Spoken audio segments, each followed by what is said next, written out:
This is William Michael of the Classical Liberal Arts Academy, and today is Wednesday, September 29th.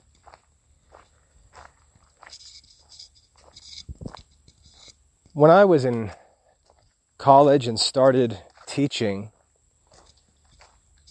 homeschooling was very rare. There were very few families who were homeschooling, and those who were homeschooling were considered to be oddballs. The stereotypical homeschool family was not just a stereotype, but a reality. In the school, we often had to interact with homeschool families because the homeschool families might be required to come and sit in the school for their standardized testing or SAT testing and things like that. And that would be where the school community, where I as a teacher would interact with homeschooling families. At that time, and this was around 2000, homeschooling was something weird. And it was understood that the homeschooling families, the parents, chose to homeschool for reasons like they didn't want their kids to be influenced by other bad kids. They wouldn't vaccinate their children, and so they couldn't send their children to school. There were all of these issues that led parents to keep their children out of schools and homeschool them. And that was the idea of homeschooling. Homeschoolers were parents who kept their children out of schools and pledged to educate them themselves. And in almost all cases, it was weird people who were homeschooling. And as I said, I as a school teacher often had to interact with the homeschooling parents, and it was usually just wackiness. As if no teachers in the school were faithful Christians, as if the students in the Christian school were some kind of devilish influences, as if the school's culture was so far inferior to their home culture that they couldn't dare to have their children corrupted by the Christian school culture. It was often ridiculous. And the kids in those families revealed the ridiculousness of the way their parents acted with regard to their stated concerns about the schools and so on. The homeschool kids would often be enrolled in the schools by the time they hit high school because the parents realized that they couldn't provide the academic direction and instruction that the children needed. And basically they would bail out on their objections when they started to get anxious about college and career issues, and the kids started to go through puberty, and they had to deal with challenges faced by raising children in this lockdown, strict homeschool environment where there were these ideas that controlled the whole life, and the children didn't necessarily share those ideas, nor did parents have any authority to enforce those ideas as if they were essential to the Christian life. And so when that elementary homeschool fantasy world starts to break down, many of those families would come and enroll the children in the schools, in high school, or even later middle school. And the kids would have to come in and learn how to be school students, learn how to study with a much stricter set of guidelines and instructions. And the kids would usually come in and do pretty well because most of the kids would be happy to be in school and out of the homeschool environment. But the parents would struggle because they would feel like they were losing this total control over their children's lives. And we'd often have to deal with parents, like for teacher-parent conferences.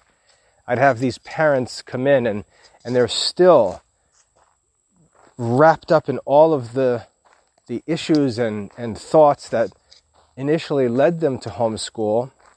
You know, for example, I'd be teaching a high school literature course, and the parents would be all upset that we're reading Homer's Odyssey, and why do you need to read that? Why can't you read this or that or this or this? Not realizing that the authors, the Christian authors they named as better sources, were all students and teachers of the content we were teaching in the school. They just couldn't grasp that concept that the education that we were making available was the education that those people enjoyed. And their system of thinking was just shallow and limited usually to a specific sect of religion or a specific denomination or group within Christian circles, and they were very uncomfortable with anything outside of that little circle. And yet, as I said, when the kids started to come of age and started to develop their own wings, as it were, the parents started to see that this idea of controlling the kids' lives was not going to work, and they were going to have to do something.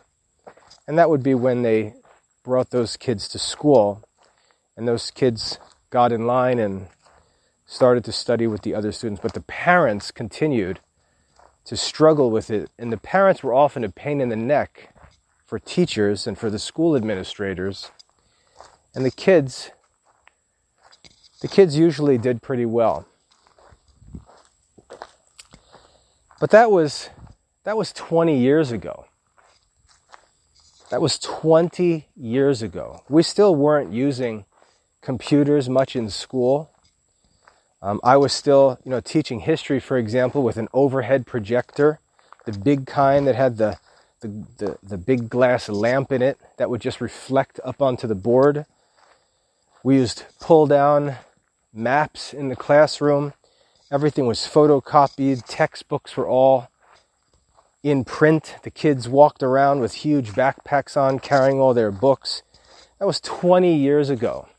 And at that time, school was normal and far superior.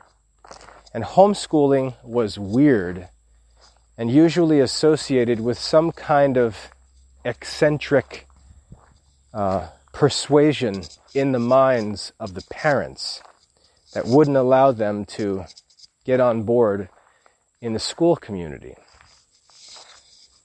Homeschooling at that time was stereotyped as weird, and the stereotype was accurate. It was weird before, those years. But as I said, at that time, school was where the good teachers were. School was where the books were. School was where the computer lab was. School was where the information was. The library was there. The sports teams were there. The choir was there.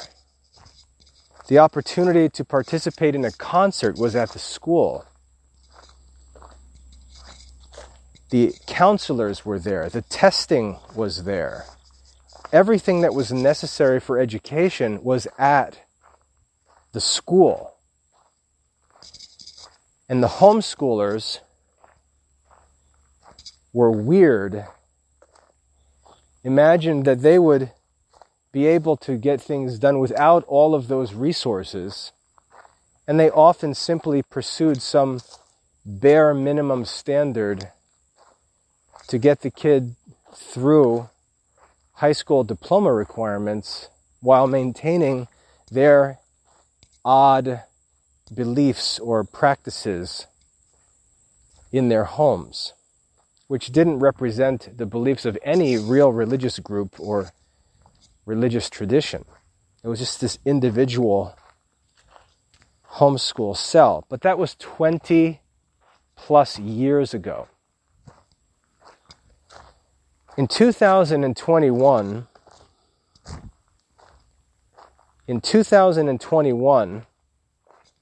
I would never consider sending my children to a modern school.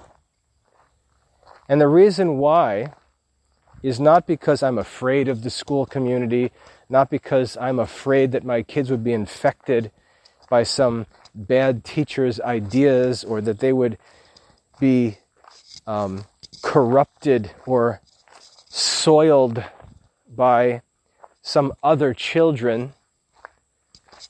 That's got nothing to do with why I would never consider sending my children to school. The reason why I would never consider sending my children to school is that schooling is completely obsolete in 2021. The school has nothing necessary for education that isn't at home. It's a completely different set of circumstances in 2021 than were in place in 2000, 20 years ago. A completely different set of circumstances. And this is owed to the rapid development of internet technology and communication technology in general.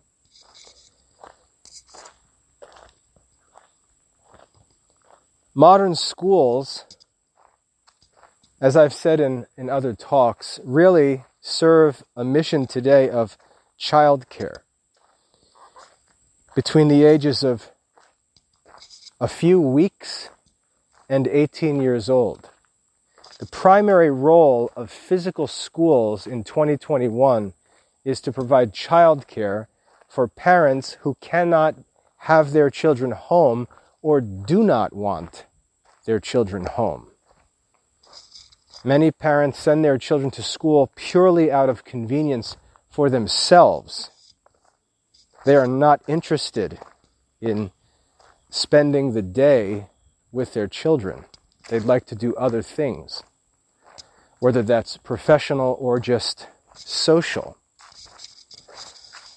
But school today, its real purpose is to provide childcare, and to add to that childcare some academic activity or some extracurricular activity. It's just a glorified daycare center. There's no learning or study in any subject area that requires a student to be present in a brick and mortar school building. None.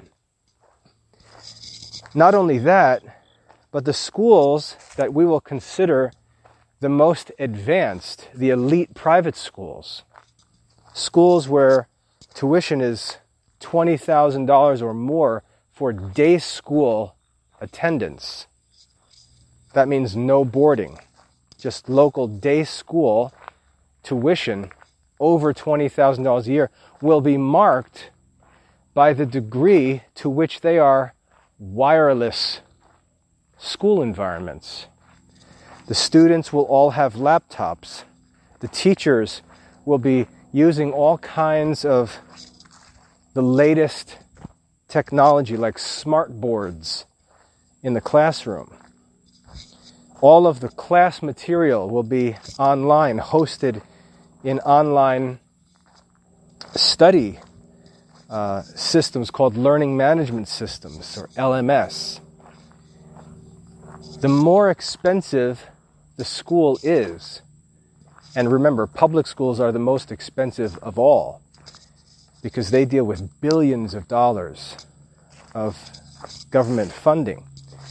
And besides the public schools, the next wealthiest schools are the elite private schools. These schools will be marked by how dependent they are, or how focused they are on online learning and wireless, internet-powered services and resources. And this is the mark. This is the mark of the reality that the school is obsolete. The best school is the school that is not necessary. The more the children do using digital resources, the less necessary the school actually is. And this is sort of the modern, what I consider to be the modern dilemma in schools, is that schools are trying to justify their existence when everyone knows they're no longer necessary, including the administrators and fundraisers, teachers, and students. The only people who think that they're necessary really are parents, and they're simply wrong. Many parents have planned their lives, their adult lives, around the idea that they can just send kids to school. It's very convenient. The public school's free. You're going to have to pay your property taxes anyway. You can just push those kids out to the end of the driveway, and a bus will come pick them up and take them away and bring them back at 4 o'clock. It won't cost you a penny out of pocket to have your kid gone all day long. And if there's problems with the kids learning, you can just blame it on the schools and pretend that you did your job. I mean, the kid was dressed, the kid had his backpack on, he was ready at the bus stop every morning. What else am I supposed to do? I'm not a teacher. That's the school's responsibility. And this kind of blame shifting is one of the reasons why schools continue to be pushed for by parents, because they don't want to take the responsibility of educating their children. They don't like the reality that education is available at home. They kind of wish that wasn't true, because now they have to answer accountability questions like, why is your kid putzing around the house all night long, all weekend long, when all of these resources are accessible to him? Parents don't want to deal with those questions of accountability.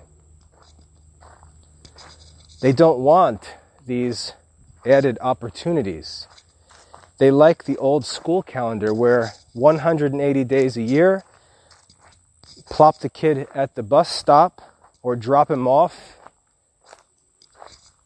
at the front door of the school building, and whenever school is not in, the kid's just free to play. He can go play some video games, he can go play out in the backyard. There's no school today. School's closed. It's very convenient for parents who don't want to answer questions about accountability or opportunity. Not what is required by the school, but what is possible for the student. Schools will continue to exist simply because parents want them to exist. But they're no longer necessary, nor are they the best means or sources of education. They're not. As I said, the schools are primarily childcare centers today. Much of what is done at school is unnecessary. It in no way supports the actual learning of the students. It no longer agrees with how professional life works.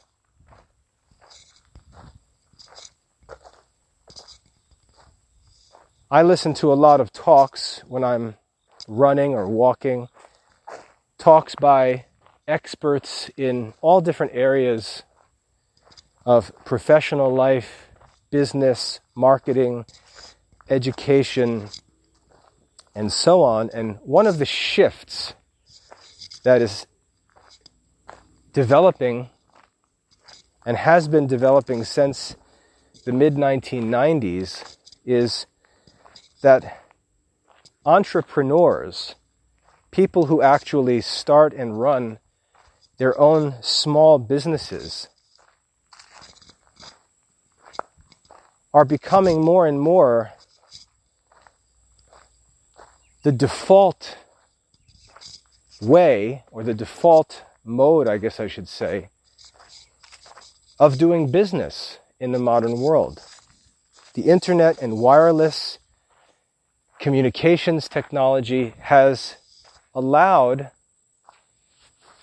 men and women to walk out of the cubicle or out of the office and yet remain entirely connected to the business network and community. And now businesses are starting, even more now because of what COVID did, they're starting to ask, why do we even gather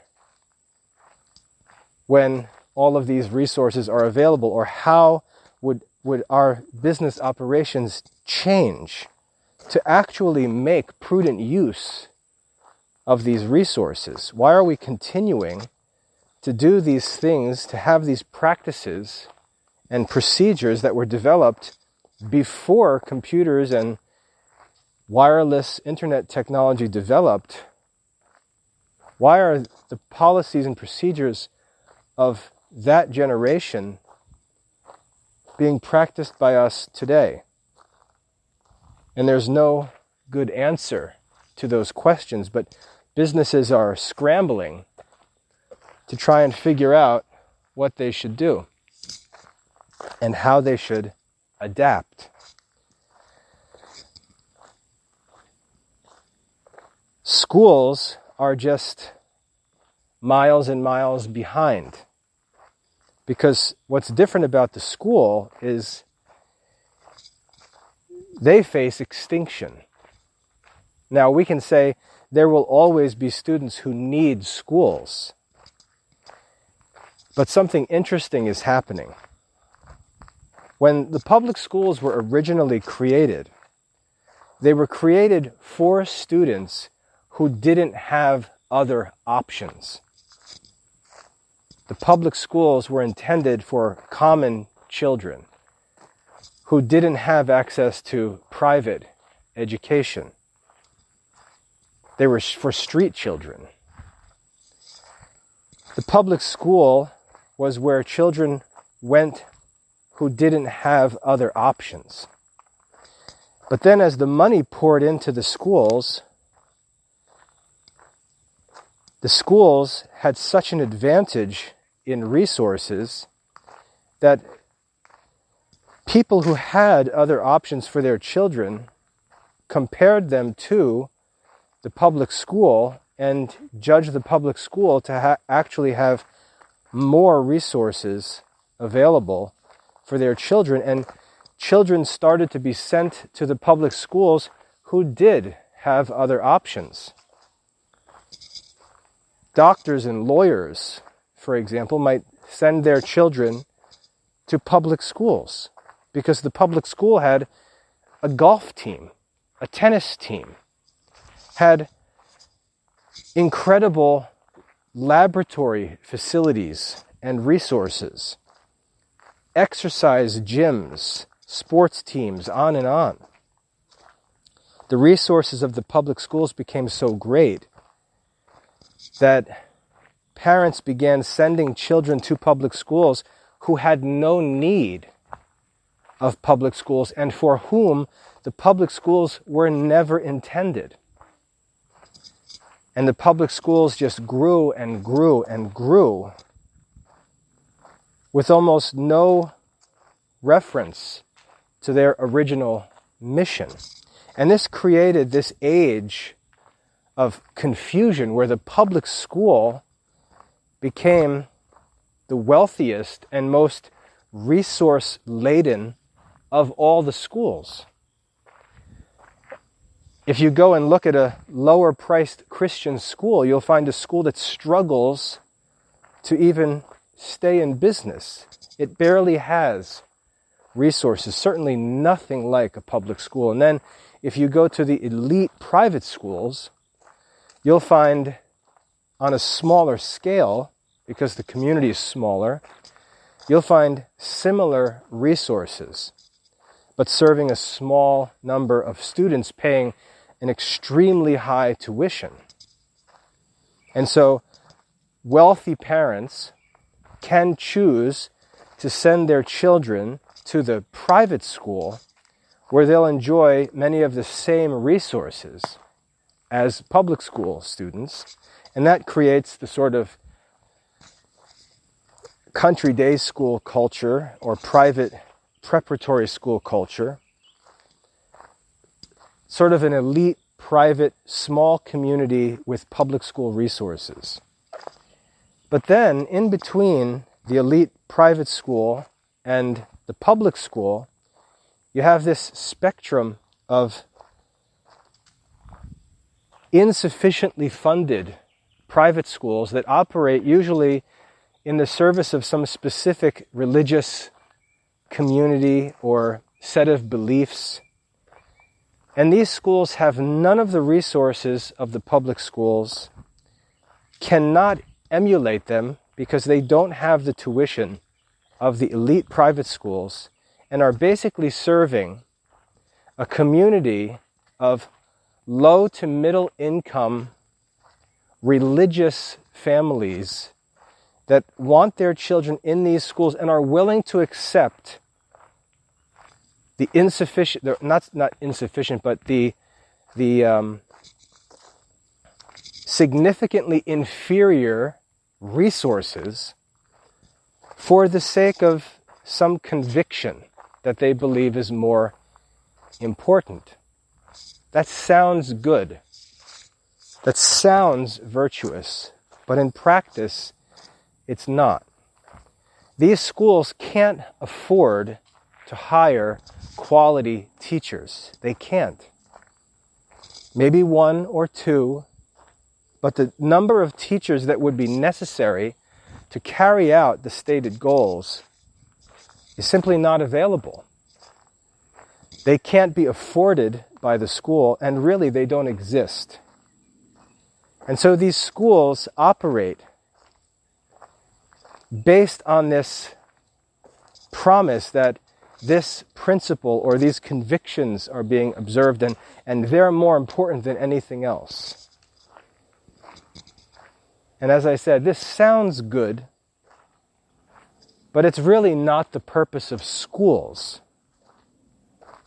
Really not the purpose of schools to exist for the sake of some conviction that's not even directly related to the subjects being taught in the school.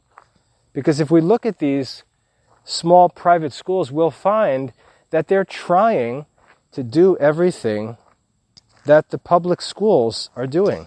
They're trying to have science classes. They're trying to have math classes. They're trying to have English language arts classes. They're trying to have foreign language classes.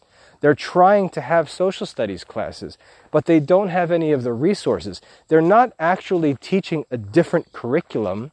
They're not actually doing something substantially different. They're really doing the same thing with far inferior resources, but they're justifying their work by saying, we believe in this certain thing, which really doesn't directly bear on the education being offered by the school. And so we have this weird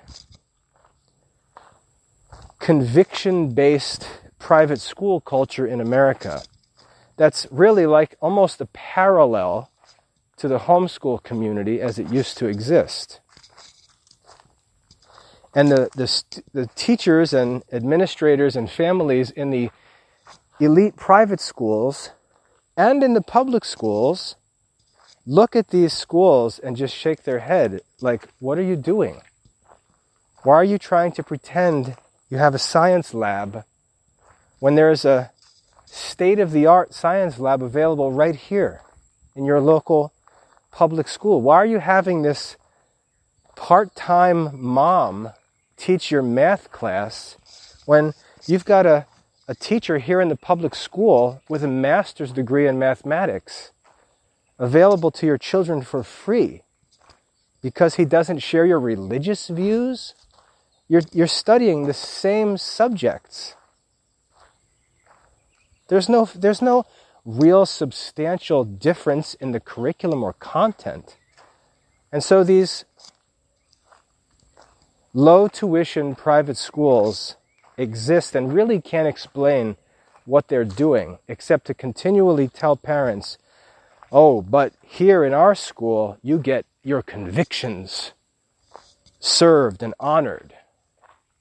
And the parents are willing to bear with all kinds of incompetence for the sake of some pledge of fidelity to some convictions that have nothing to do with the curriculum or purpose of the school. Now, in 2021, what's changed is that, as I said, the elite schools have been those which are most high-tech or most on board with the latest educational technology. They have a wireless campus. They have smart boards in the classrooms. They have school websites where all the students' grades and assignments and records are accessible to parents from home, and communication systems where parents and students and teachers can all communicate. All this technology is employed by these elite schools. But that technology doesn't depend on those schools. And it's like the flick of a light switch when we realize that the software is not dependent on the schools, but the schools are dependent on the software. And the software can operate without the schools. And when that switch flips in the mind of a teacher or a parent, we realize that education has changed. Education has changed.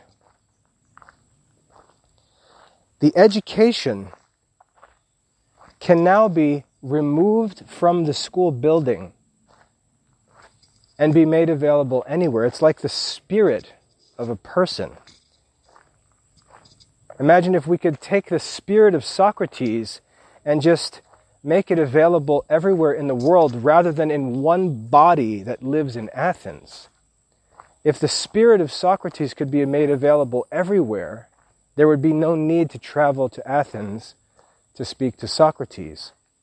If Socrates could give his daily talk on YouTube to be broadcast live to the world, there would be no need for someone like Cicero, who sent his son to Athens to study philosophy. There would be no need to send the boy to Athens.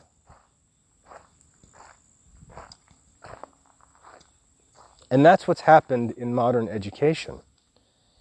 There's no longer any need to send the kid somewhere to learn.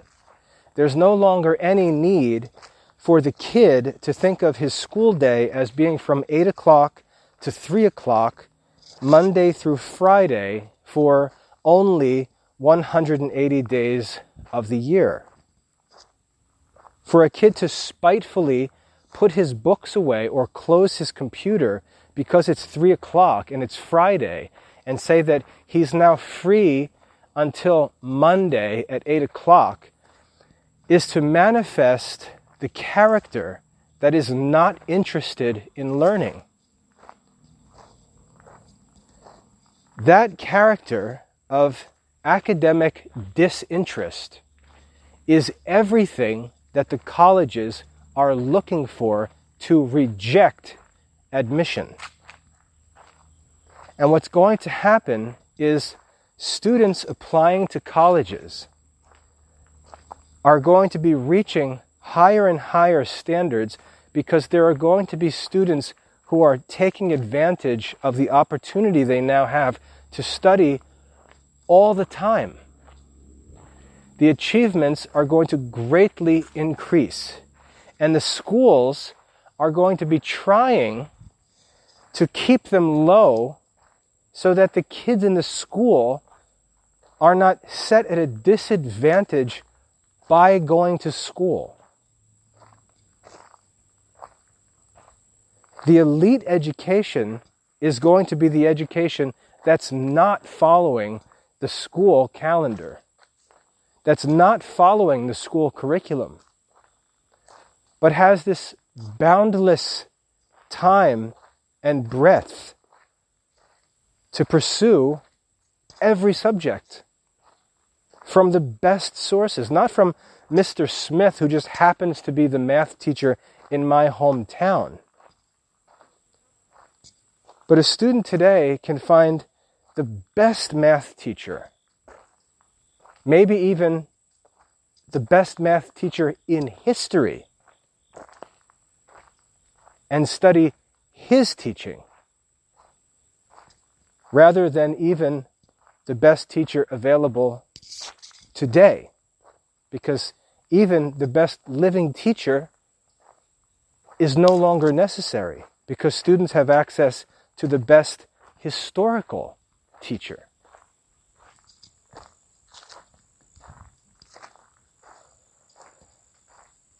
The opportunity to radically change the standards of education are in front of us. And what we're finding, or what's being unmasked, is the reality that people want low standards.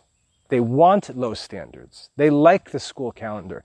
They like this dumbed down culture where the kids only have to go to school for 7 hours a day, for 5 days a week, 180 days of the year, and the rest of our time is just free to play, to run around, to drive around town, waste time. But this is what it means to not take advantage of educational opportunities. This is what it means to not be motivated to learn. This is what it means to not be intellectually curious or driven as an individual to learn. Before, schools gave us all an excuse. But today, there's no more excuse, because everything is available directly. Not only education, but the market itself is directly accessible from home through the internet. Not only is education the best education imaginable, not only is that education available from home, as if there was something to prepare for somewhere else, but the market itself is directly accessible from home. And modern people are almost trying to conceal and deny this reality and pretend that they're still dependent on these limiting institutions to justify their wasting of time and opportunity.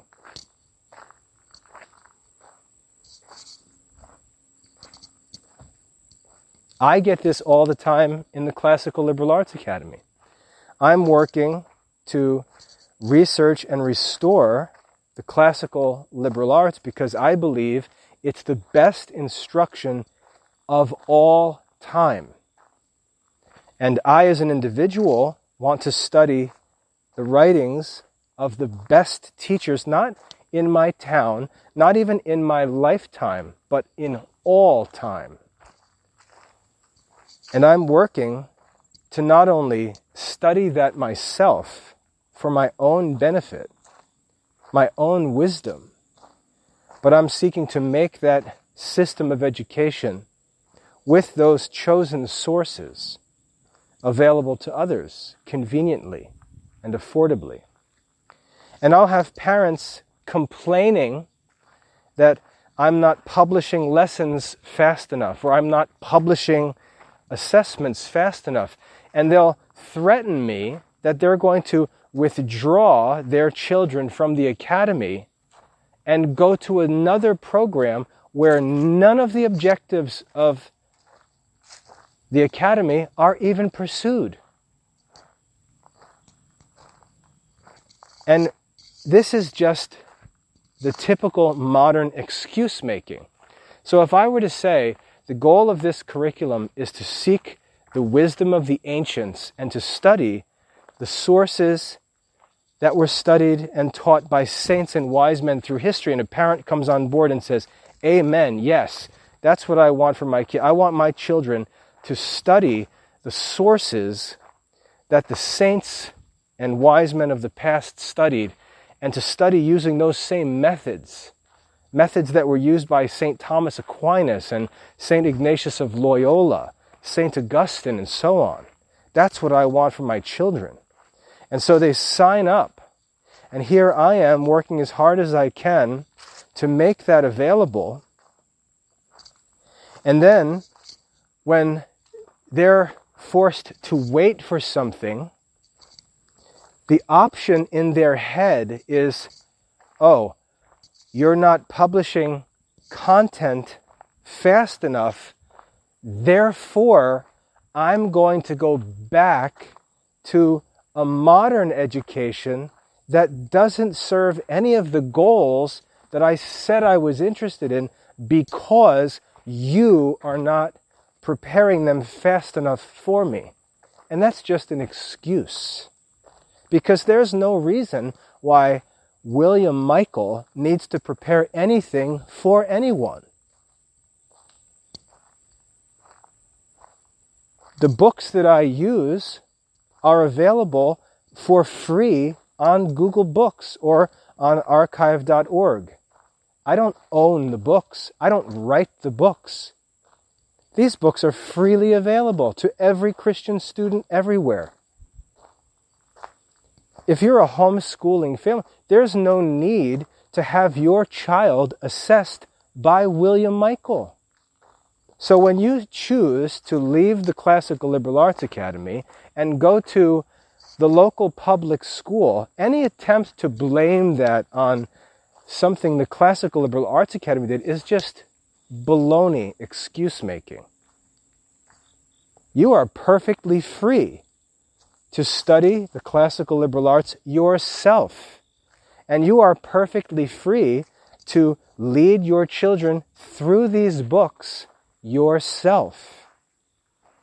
And if you choose to abandon the goal of true classical education aimed at timeless Christian wisdom, and instead send the kid to the modern school and pretend it's because the website in the Classical Liberal Arts Academy is not updated fast enough for you, you're not kidding anybody except yourself and other people who want to tell themselves the same thing, because there's no reason why I'm responsible to give your children a true education, and there's no justification for your attempt to excuse yourself in giving your children a modern secular education because somebody else isn't doing the work for you to make it conveniently and affordably available. That's just more of this excuse making. All of the resources that I have access to, you have access to. But this is how parents use schooling to excuse themselves from responsibility. And this brings me to the topic of this talk, which I'd like to get to. The term homeschooling made sense in 1995. It made sense in 2005. Because the schools really did have possession in an exclusive way. They possessed the resources that were necessary for learning, for education, as it was understood at that time.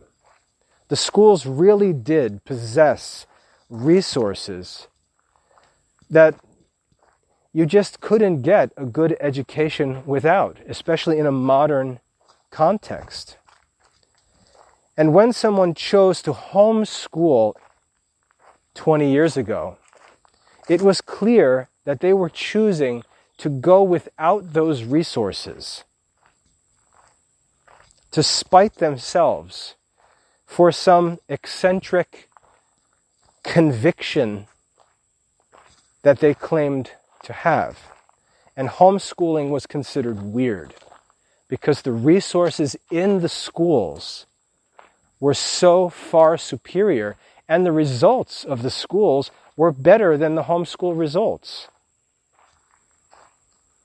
To this day, homeschool results are not impressive. Look at a program like Seton that's been around for 40 years, and they boast that their students' average SAT scores are a few points higher than public school students. As if that's an achievement. When I taught at Princeton Review, teaching SAT prep, the Princeton Review to this day will guarantee that if a student completes their SAT prep course, their SAT score will go up 100 points. So a Princeton Review course is more effective in raising a student's SAT score than a homeschool education. Think about that. Taking 1 year to work through a Princeton Review SAT prep course will have more impact on your SAT score and your possible college admission and so on than an entire career as a homeschool student. That's how ineffective modern homeschooling is. It would be better to send your kid to a local school and just pay for a Princeton Review course, and he'd have higher achievement. And that remains a stereotype for homeschool families, and it's a just stereotype, because what most homeschool families do makes absolutely no sense. And I see it all the time. I'll have a homeschool parent contact me about enrolling their children and ask us as a qualifying question, do we use colorful textbooks? That's a qualifying question from a homeschool parent. Do you use colorful textbooks?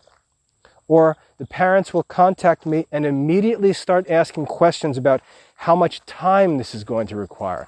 How many hours a day will a child need to study? And you see what they're doing here?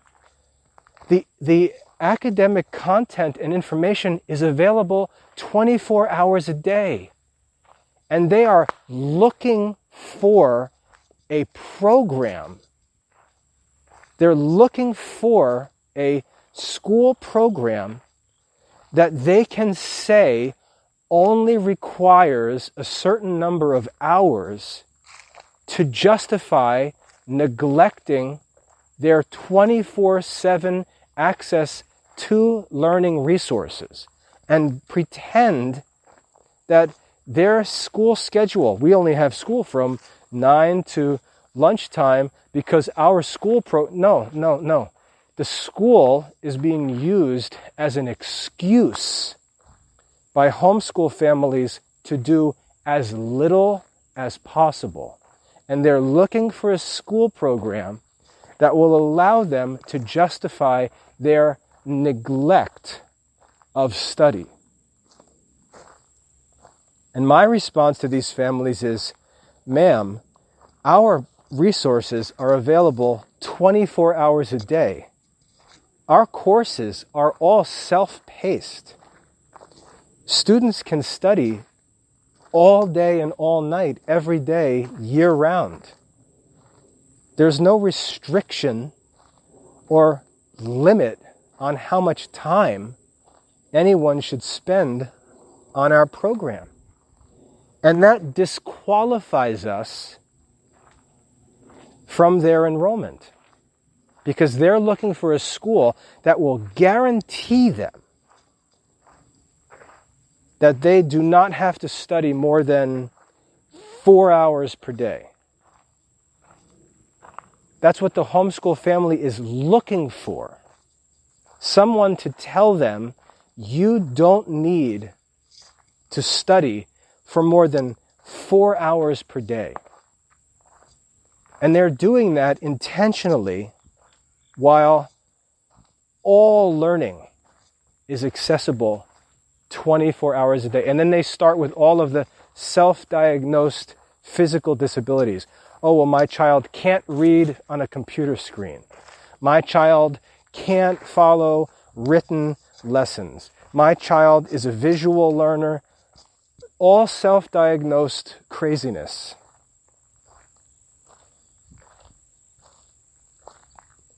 Christian parents gobble up any modern fad that supports their laziness. And this is done in the name of homeschooling. And we have a good example of this with this COVID crisis, because you'll see the homeschool families objecting to vaccines, even though those vaccines are recommended to them by the same people who teach them that their children have learning disabilities. They'll gobble up all the talk on learning disabilities to excuse them from responsibility and make excuses.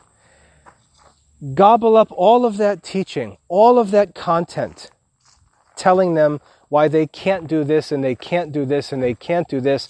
They'll embrace all of that like divine revelation. And then the same people will tell them vaccines are safe, you should have your children vaccinated, and they'll reject that as if those people are crazy. Even though their ideas about disabilities and learning styles comes from the same sources. And you see what kind of people they are. They're the kind of people that St. Paul warned about in the New Testament. He said, in the end times, people will seek for themselves teachers, having itching ears. And this is what we see today. There's no reason or consistency or principle. Parents in an age where the writings of the church fathers are freely accessible, the scriptures are accessible. The scriptures are accessible in all languages. The writings of history's greatest philosophers, greatest saints, doctors of the church, all of their works freely accessible online. And we have Christian parents going around asking if they can get their homeschool program done in 4 hours each day.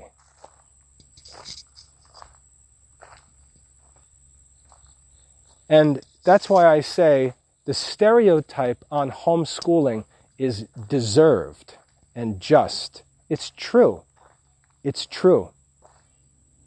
There are parents who will intentionally raise their children as if they're living in 1980, working out of printed workbooks, using printed flashcards, dependent on printed books that cost tons of money, when far superior resources are available freely online. And they'll make excuses for why they're not using the far superior digital resources. They'll make a million and one, there's bad people on the internet. There are no bad people on the internet if mom is supervising, because you determine what you access on the internet. That's a total lie. There's pornography on the internet. Total lie. You can surf the internet if you're studying, reading Christian resources, studying Christian sites and so on. You will never, ever have pornography randomly pop up on your computer. One of the reasons why that happens to Christian families is because dad is secretly looking at pornography and has viruses on the computer, and guess what? That stuff pops up. It's hard to cover your tracks when you're doing bad things in secret. And then all of a sudden we blame Google as if Google sent that to us, rather than it was searched for last night at 2 a.m. and the cookie is still active on the computer. And people who don't understand how the internet works start making up lies and excuses to pretend that they're innocent little lambs being persecuted by sinners on the internet. And it's a lie. This stuff doesn't pop up on anyone's computer screen. Children who are being supervised by parents using computers to read writings of the church fathers, or to study scripture, or to study languages, to work on Christian websites, they are never going to encounter anything bad. And notice I said supervised children.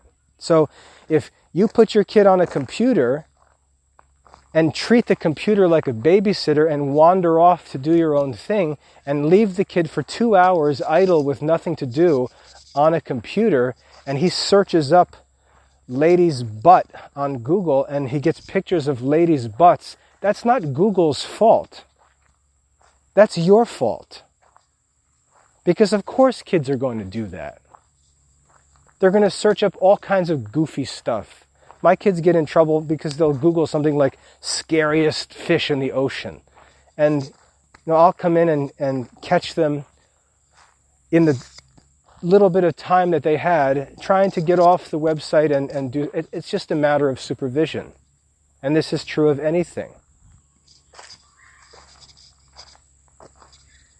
But we need to stop blaming the computers and the internet for problems that we are the sources of, and that are completely preventable.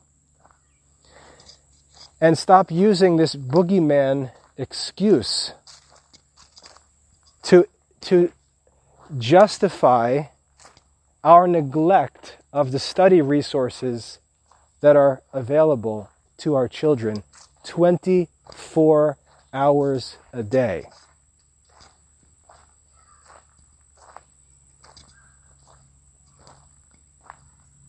What I'd like to recommend, and this is the point of this talk, what I was hoping to accomplish. What I'd like to recommend is that Christians who share my opinion stop using the term homeschool, because it's associated with dorkiness, it's associated with conspiracy theories and social awkwardness and so on, and it puts our kids at a disadvantage. Because when we say our kids are homeschooled, we sort of perpetuate this idea that schools have the resources, and we're opting out of those schools to keep our kids home from school, to kind of do it yourself, pretending that we're going to give our kids a school education at home. And this is what most homeschool families do. And as I said, the goofiness that ensues is their own fault. Rather than continuing to just use the term homeschool and leave others to define that as they will, or to use it as an excuse to justify doing things that make no sense, which is, again, what many homeschool families do. There are people who actually like being weird and think it's kind of funny to be called the weird.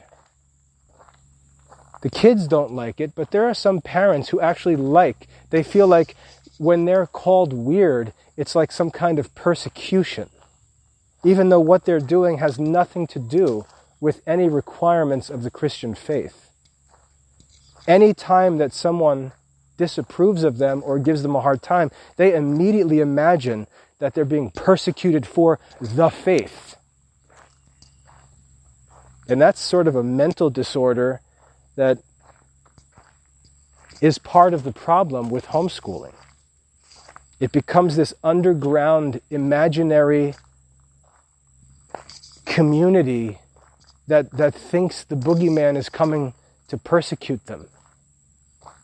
They're afraid of state evaluators. They're afraid of standardized tests. They're afraid of vaccines. They're afraid of doctors. They're afraid of...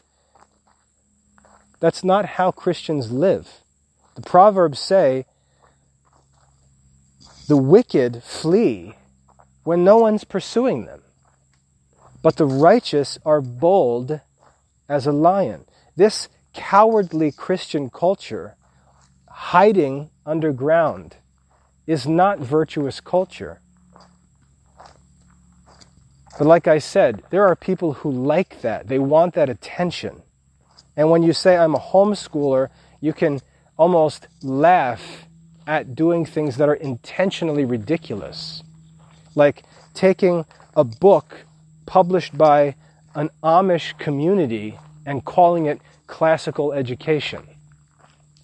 It's almost too ridiculous to even think about, but a homeschool community can just swallow it up. It's wackiness. And what we need to do in 2021 is stop identifying with the homeschool community, the homeschool personality, because it's no longer true. It's no longer real. It's not what we should be. We're not schooling our kids at home, which even to say that supports this idea that education is still at school. What we're simply doing is studying. That's all we're doing is studying. There's no need to be at school. Sure, legally I need to register as a homeschool. Fine. That's the last time I need to use that word because it's irrelevant. What are we doing today? We're studying. Who's studying? Everybody. We're Christians. It's our obligation to study. We're creatures composed of body and soul. The soul is more important than the body. God has revealed himself to us through written scriptures and through teaching of an authoritative church. We're studying that. When are we studying that? As much as possible. What do we need to study? We look to the wisdom of the ancients, and they give us a number of subjects that should be studied in the pursuit of wisdom. The 7 liberal arts, the philosophical sciences, the theological sciences.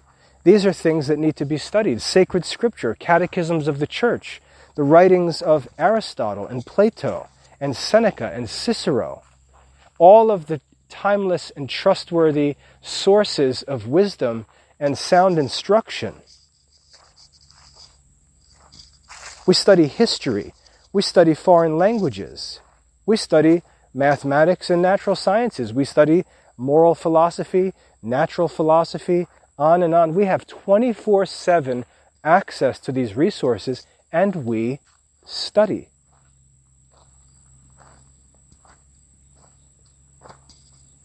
The artificial school, calendar, schedule, and so on is obsolete. It no longer makes any sense to talk about school. There's no need for any child to go to school. And we don't need to have school at home. We simply are studying as we should. We have access to the resources in our home, and we're studying them as much as we can, as often as we can. And it's not just the children, because they need to do their schoolwork. It's everyone, because everyone is responsible to study. Everyone is responsible to get wisdom. Everyone. Dad is not justified when he sits on the couch watching a television show while the church fathers sit untouched on his computer. He's not justified in that. He's not free to do that because he's no longer in school. He's using school as an excuse to neglect his own soul and his duty to study.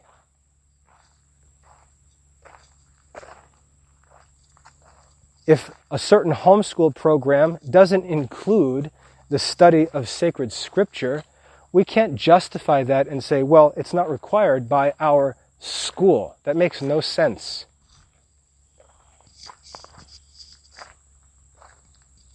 That's using school as an excuse to do less. And that's not what school was for. School was, in the past, a place that gave children opportunity to study more than they could. It was a place to study more. Today, it's used as an excuse to study less.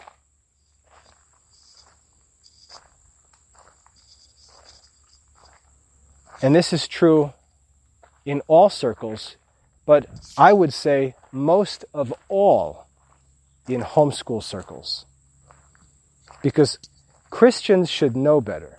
I have no criticism of some unbeliever lost in the world, enslaved to carnal desires and vices, who has no interest in education. I understand that because that person is living without grace and needs to be evangelized. I understand that. That makes sense. But the Christian, and even more, the Catholic,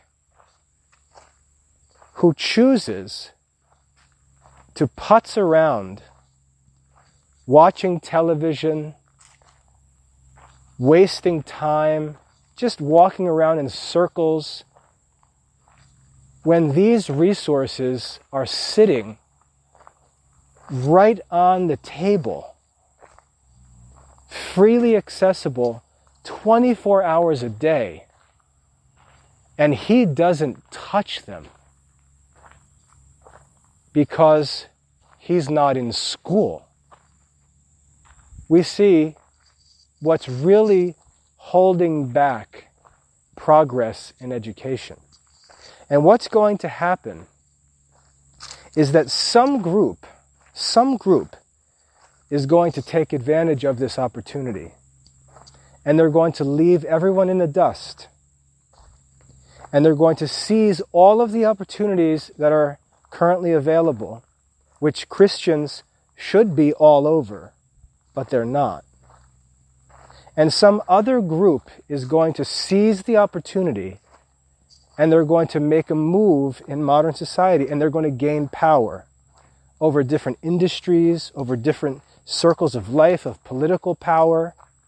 And the lazy Christians are just going to switch into persecution mode and explain that they're being persecuted. And that's how this persecution phenomena is used by Christians to just justify being out-thought and outworked and out-coached by unbelievers. You can always just say, we're being persecuted. Oh, there's no jobs for us. It's hard for Christians to get jobs, hard for homeschoolers to get admitted to colleges. You know why? It's just persecution. No, it's not persecution. They know better. It's not persecution.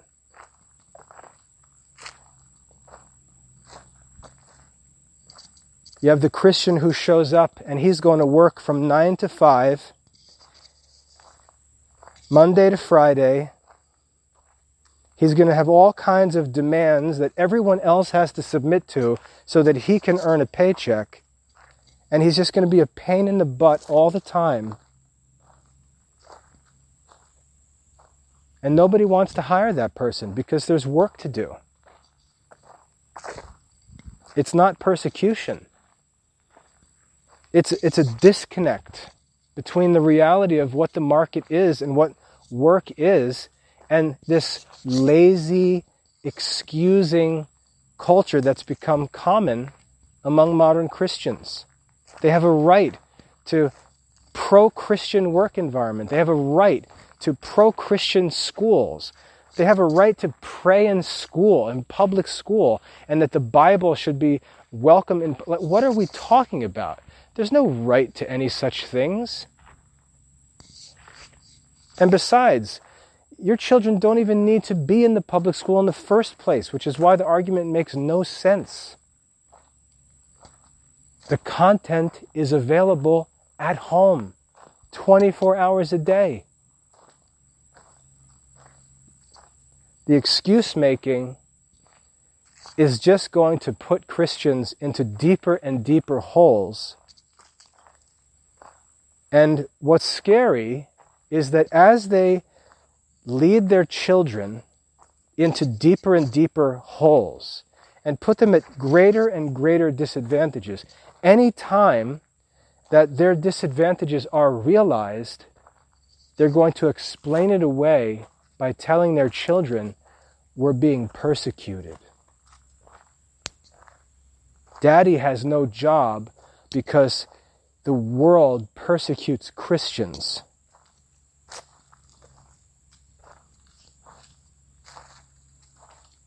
You can't get a high school diploma because this world system persecutes Christians.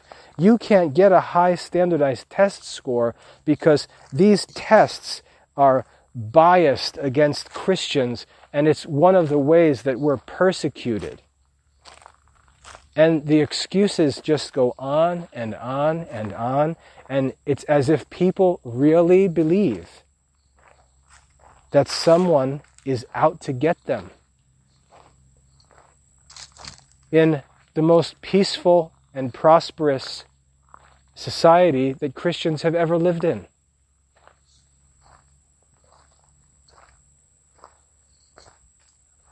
I want to encourage Christian families who take advantage of the opportunities that we have to study, not just to teach our children, but to study ourselves, to stop identifying with homeschoolers, because it's an obsolete term that is sort of a signal of a certain culture that we want nothing to do with. It's a culture of excuse making. It's a culture of intentionally seeking low standards, of justifying the neglect of our responsibilities, and pretending that there's some kind of justification for it called homeschooling. In 2021, we have 24/7 access to the highest levels of instruction and learning ever available in world history. And we will either make the most of that opportunity or we will neglect it. And there's no other way to think of it. We're either going to seize the opportunity, make the most of our opportunities, and prove ourselves to be true seekers of wisdom, or we're going to deceive ourselves and make excuses and pretend that something is preventing us from learning or from doing business or from creating some solution to some problem in the world. We have direct access to all of the learning content we could dream of. And we have direct access to the market, leaving us with no excuse for why we're sitting on the couch, watching a movie, fussing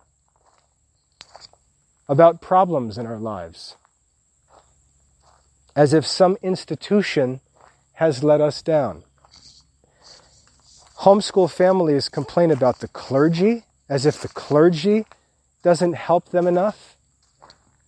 They complain about the government, as if the government doesn't help them enough.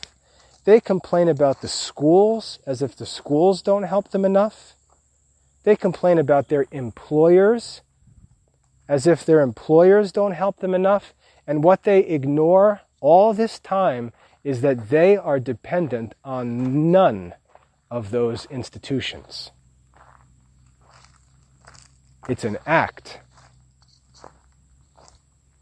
It's like a person who intentionally limps when he wants to appear injured, though his leg is not injured at all, but he's going to limp for attention.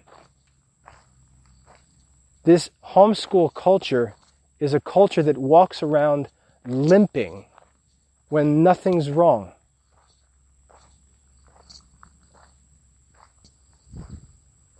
And we have the opportunity as Christians to seek learning, to seek wisdom, to seek innovation, to seek business opportunities, to create solutions, to create honestly gained wealth,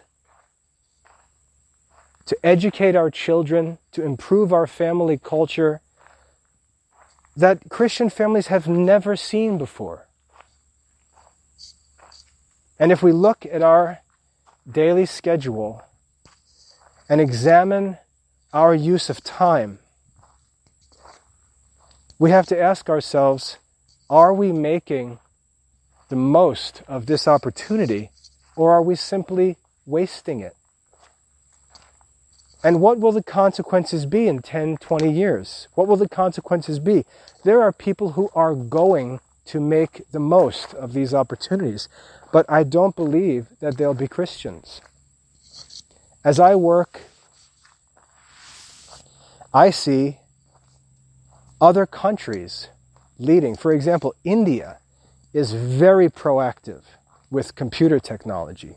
If you get into business computing, you'll find India driving many different markets. Our website in the Classical Liberal Arts Academy is hosted by the best web hosting company. They're in Bulgaria. Why? Why would Bulgarians have an advantage over Americans in web hosting? They work hard. I can get online at 3 o'clock in the morning, have a problem with our web hosting that needs to be addressed, and I've got a live chat operator, expert programmer, working with me at 3 o'clock in the morning, Eastern Time, to fix my problem immediately.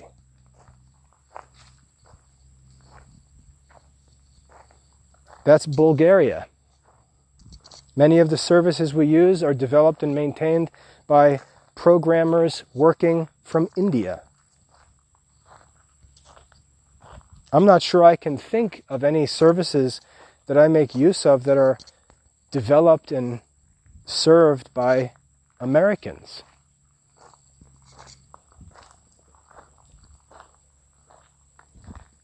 And there's no explanation for why this is. But that's what's going to happen, especially because the internet makes the playing field level globally. And we don't have local advantages. Like, we can't just take advantage of the fact that there's no smart people in our town and it's easy to find work. That's not going to be true in our children's generation.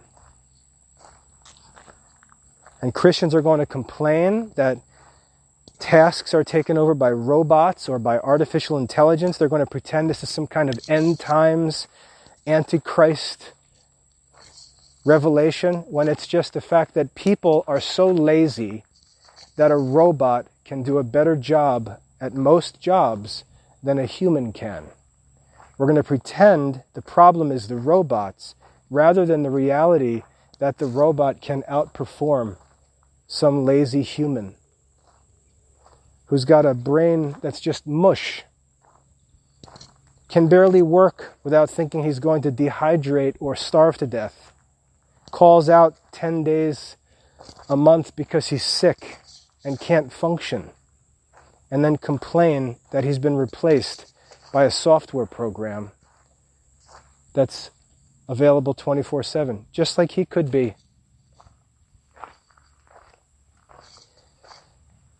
So I'd like to encourage Christian families to just stop referring to school. Stop referring to homeschooling. If someone says, "Where do your children go to school?"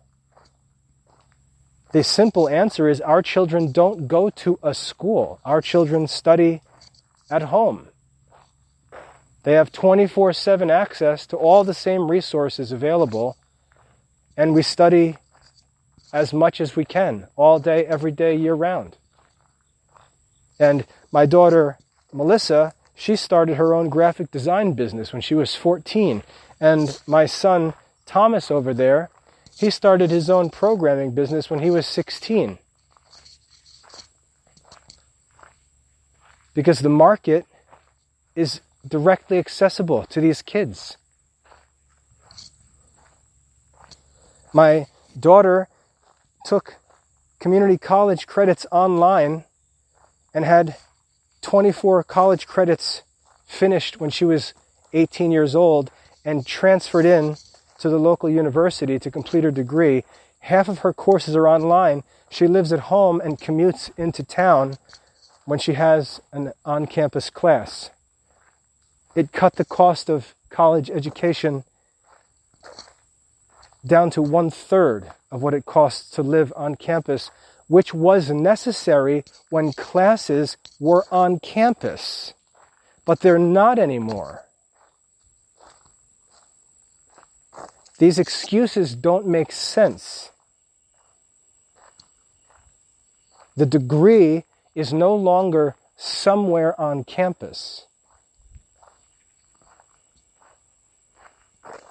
The old way of schooling is being used as an excuse to simply neglect the opportunities which are unmasking the insincere talk about learning and education and business. We need to stop using school as an excuse for not studying. I hope that's clear. God bless.